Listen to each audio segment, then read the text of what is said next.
Hello everyone! Good morning! It's me, your mommy and Colettes na nagsasabing, syempre the best pa rin yung Loki natin na buhay. Yung tahimik ba at saka payapa. Yung wala kang pressure, hindi mo iniisip kung anong sasabihin ng iba.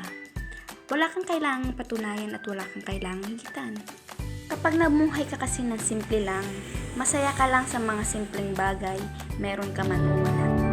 Yung hindi mo ipipilit kapag hindi kaya ng budget, syempre. Sa mga simpleng bagay kasi kapag kontento ka, mararamdaman mo na masaya ka na eh. At lagi lang nating iisipin Nice! na kahit anong mangyari, ang mahalaga yung kapayapaan ng isipan natin at saka yung puso natin. Hindi natin kailangan na marangyang buhay para maging masaya. Minsan, yung mga simpleng bagay lang ay sapat na. What? Pero hindi ko sinasabing huwag kang mangarap. Siyempre, mangarap ka din para sa sarili mo, para gumanda yung buhay mo.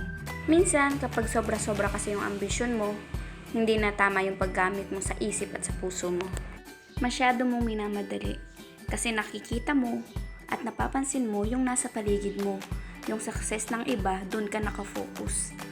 Tingnan mo sila bilang inspirasyon, hindi bilang kakompetisyon.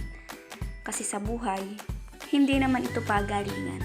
Kailangan mo lang mapagtagumpayan yung pagkakataon na ibinigay sa atin ng nasa itaas para mamuhay dito sa mundo.